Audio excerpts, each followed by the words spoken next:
दूल्हे का फूफा। ये कहानी सामाजिक रिश्तों की खट्टी मीठी नोक-झोंक दर्शाती है।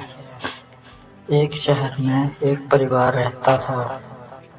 परिवार में पिछले कुछ दिनों से खुशियों का माहौल छाया हुआ था, क्योंकि इस घर के इकलौते लड़के का विवाह तय हो चुका था। लड़के का नाम विनोद था और वह सरकारी नौकर बन चुका था। समाज में सरकारी नौकरियों की एक अलग ही शान होती है। लड़के से जुड़े हर रिश्तेदार को उसकी सफलता पर गर्व था और सभी उसकी शादी को लेकर उत्साहित थे।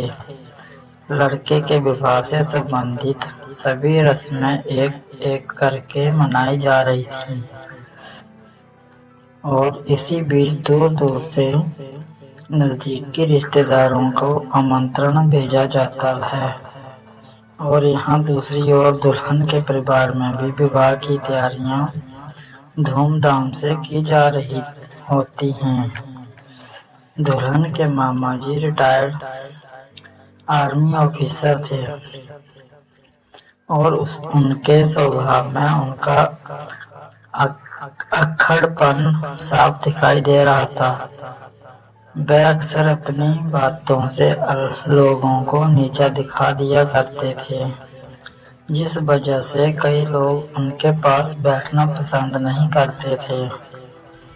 दुल्हन के परिवार की तरफ से सभी रिश्तेदारों को बुलावा भेजा जाता है और मामा जी को विवाह से 2 दिन पहले ही आने को कहा जाता है, ताकि शादी की सभी तैयारियां समय से करवाई जा सके। सभी ये बात जानते थे कि मामा जी समय की पाबंद हैं, लेकिन सख्त स्वभाव होने की वजह से वे हर एक व्यक्ति से कठोर व्यवहार करते थे और यही सबसे बड़ी चिंता थी। कहीं मामा जी के बर्ताव से कोई नाराज न हो जाए। और कुछ इसी तरीके के स्वभाव का दूल्हे का फूफा भी होता है। शादी का कार्ड मिलते ही दूल्हे का फूफा अपनी पत्नी के साथ शादी में कपड़े खरीदने जाता है और एक करके दुकानों को देखने के बाद भी बिना कपड़े खरीदे बाजार से वापस आ जाता है और तय करता है कि अगले दिन बड़े शहर जाकर वह अपने और अपनी पत्नी के लिए कपड़े खरीदेगा। और वह दूसरे शहर जाता है,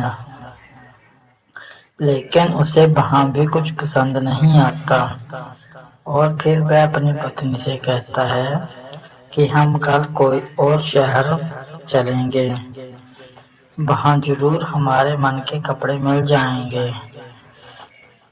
उसके इस बर्ताव से उसकी पत्नी नाराज हो जाती है और कहती है कि तुम्हारी शादी है क्या, जो इतनी छानबीन करके कपड़े ले रहे हो, और चुपचाप यहीं से कपड़े लेकर चलो, नहीं तो मैं शादी में नहीं जाऊंगी। और मजबूरीवश उसे वहीं से कपड़े लेने पड़ते हैं। और यहाँ दूसरी ओर दुल्हन के मामा शादी के 1 हफ्ते पहले ही लड़की वालों के यहाँ आ जाते हैं और शादी की तैयारियों का जायजा लेने लगते हैं। तभी अचानक उन्हें पता चलता है कि अभी तक शादी में खाना बनाने के लिए हलवाई नहीं मिला है। और ये बात सुनते ही मामा जी को गुस्सा आ जाता है और वह दुल्हन के पिताजी को खरी खोटी सुना देते हैं और कहते हैं, आपने मुझे पहले क्यों नहीं बताया, मैं हलवाई अपने साथ ही ले आता। लड़की के पिताजी जवाब देते हुए कहते हैं, इस शहर में बहुत सी शादियां हैं, बड़ी मुश्किल से केवल साज सजावट और बैंड बाजा ही बुक हो पाए हैं। मामा जी के अंदर चुनौतियों का सामना करने वाला जज्बा होता है, इसलिए वह लड़की के पिता से कहते हैं, आप चिंता ना करो, मैं सारा खाना बनवा दूंगा। मैं आर्मी में 3 साल खाने में मैस का इंचार्ज रहा हूँ और मुझे कई लोगों का खाना एक साथ बनवाने का अनुभव है।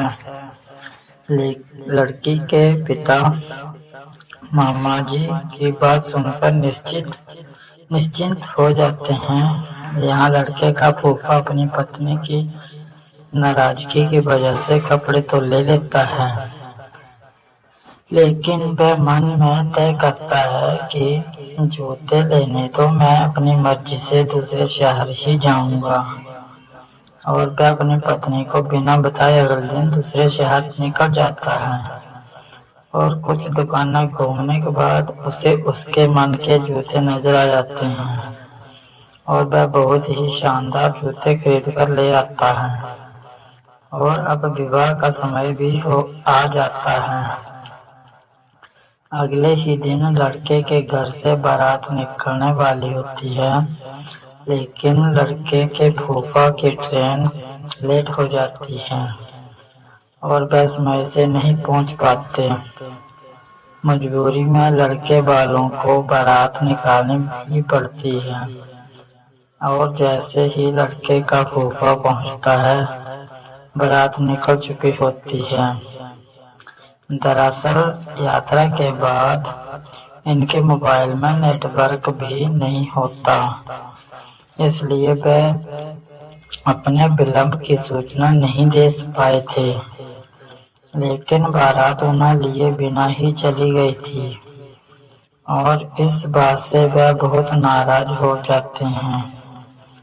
लेकिन विवाद में उनका होना अनिवार्य है, क्योंकि कई रस्में उनके साथ जुड़ी हुई थी। सभी के मनाने पर फूफा बारात जाने को तैयार हो जाते हैं। लड़की वालों का घर यहाँ से 2 घंटे की दूरी पर था। वह बस स्टैंड पहुँच जाते हैं और बस में बैठकर निकल जाते हैं।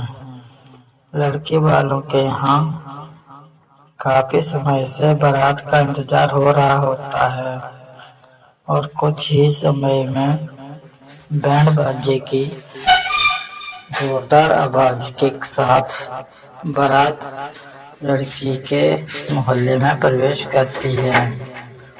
लड़की वालों की तरफ से बारात का स्वागत धूमधाम से किया जाता है, लेकिन देरी के चलते कुछ रस्मों को कम समय में ही खत्म किया जाता है और बारात को खाने के लिए बुलाया जाता है। बारात में काफी लोग होते हैं और लड़की की तरफ से कई लोग विवाह में शामिल होने आए होते हैं। लड़की के मामा खाने की तैयारी में जुटे होते हैं और जैसे ही खाना प्रारंभ होता है, कुछ ही समय में खाने में कमी आ जाती है और कई लोग लाइन लगाकर खड़े हो जाते हैं। खाने में कमी से लड़की के पिता को चिंता हो जाती है और वह मामा जी के पास जाकर कहते हैं, थोड़ा जल्दी करवाइए, बाराती लाइन लगाए खड़े हैं। तभी मामा जी अपना रोब दिखाते हुए कहते हैं, मैं हलवाई नहीं हूँ, उन्हें कहो थोड़ा इंतजार करें। और यहाँ बारातियों में खाने के लिए भगदड़ मची होती है और इसी बीच दूल्हे का फूफा थका हारा पहुंच जाता है, लेकिन सभी खाने में इतने व्यस्त होते हैं कि उनकी तरफ किसी का ध्यान नहीं जाता और वह मुंह बुलाकर किनारे की कुर्सी में बैठ जाता है। तभी वहीं से लड़की के पिताजी गुजरते हैं और वह उनसे पूछ बैठते हैं, आप किसकी तरफ से आए हैं? लेकिन लड़के के फूफा क्रोध से भरे होते हैं और चिल्लाते हुए कहते हैं, मैं आसमान से आया हूँ, वहाँ खड़े कुछ बाराती ये बात सुनते हैं और उन्हें देखते ही पहचान जाते हैं। अरे फूफा जी, आइए आइए, नाराज मत होइए, चलिए भोजन ग्रहण करिए। बड़ी मुश्किल से फूफा जी शांत होते हैं और खाने के लिए तैयार हो जाते हैं, लेकिन जैसे ही वह पूरियां लेने पहुंचते हैं तो वहाँ केवल एक ही पूरी होती है और उसे भी एक बच्चा उठा लेता है।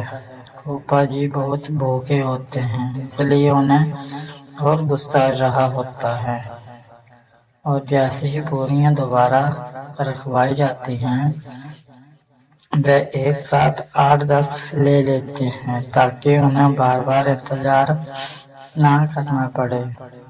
और इसी बीच लड़की के मामा बाहर आते हैं और फूफा जी की थाली में आवश्यकता से अधिक पूरियां देख कर नाराज हो जाते हैं और उन्हें कह देते हैं, इतने बाराती खड़े हैं और आप एक साथ इतनी सारी पूरियां लेकर बैठ गए और आती जाएंगी तो लेते जाइएगा। फूफा जी वैसे ही गुस्से से भरे बैठे थे और यह बात सुनते ही वह अपनी थाली पटक देते हैं और ऐसा बर्ताव देखकर वहां सभी उन्हें देखने लग जाते हैं। घराती और बाराती दोनों पक्षों के लोग फूफा और मामा को समझाते हैं और दोनों बड़ी मुश्किल से दोनों शांत होते हैं और यहाँ दूल्हा दुल्हन की रस्में चल रही होती हैं और उसी बीच फूफा जी आकर बैठ जाते हैं और रस्में देखते देखते उनकी आंख लग जाती है और कुछ ही घंटों में सुबह हो जाती है। और जैसे ही फूफा जी की नजर अपने जूतों पर पड़ती है तो वह जूते गायब होते हैं और कुछ समय ढूंढने के बाद पता चलता है कि दूल्हे की सालियों ने गलती से फूफा जी के जूते ही चुरा लिए हैं। दरअसल जूता चुराना एक रस्म है और जब तक दूल्हे की सालियों को कोई ना कोई उपहार ना मिल जाए तब तक वह जूते वापस नहीं करेंगे और अब विदाई का समय हो जाता है। फूफा जी बिना जूतों के इंतजार में बैठे होते हैं। दूल्हा विदाई के समय जैसे ही गाड़ी में बैठता है तो सालियों की नजर दूल्हे के जूतों पर पड़ती है और उन्हें ताज्जुब होता है। दूल्हे राजा को जूते तो हमने चुरा लिए थे, फिर उन्होंने किसके जूते पहने हुए हैं। और थोड़ी ही देर में सालियों को पता चल जाता है कि ये तो फूफा जी के जूते हैं और सालियां जैसे ही दूल्हे से उपहार मांगने जाती हैं तो बहनों छेड़ते हुए कहता है, तुम लोगों ने जिसके जूते चुराए हैं उपहार भी वही देगा। और सालियां फूफा जी से उपहार की जिद करने लगती हैं। रात भर से फूफा जी वैसे ही नाराज होते हैं और उपहार देने की बात सुनकर बिना जूतों के ही पैदल चलने लगते हैं और उन्हें पैदल जाते देख दूल्हा दुल्हन के परिवार के लोग उनके पीछे उन्हें समझाने के लिए भागने लगते हैं। फूफा जी आगे आगे और बाराती पीछे पीछे। पूरा मोहल्ला इस दृश्य को देखकर हंसने के लिए मजबूर हो गया था। तभी लड़कों के पिता ने फूफा जी के सामने हाथ जोड़ते हुए कहा, आप तो बड़े हैं, समझदार हैं, नादानी में हमसे कुछ भूल हुई है तो हमें क्षमा करें और ये लीजिए अपने जूते। और फूफा जी जल्दी से अपने जूते लेकर पहन लेते हैं। लड़के के पिताजी फूफा जी को दूल्हे की कार में बैठने का प्रस्ताव रखते हैं और उनकी ये बात सुनते ही वे लपककर कार के अंदर घुसकर बैठ जाते हैं और इसी के साथ बारात दुल्हन को लेकर रवाना हो जाती है।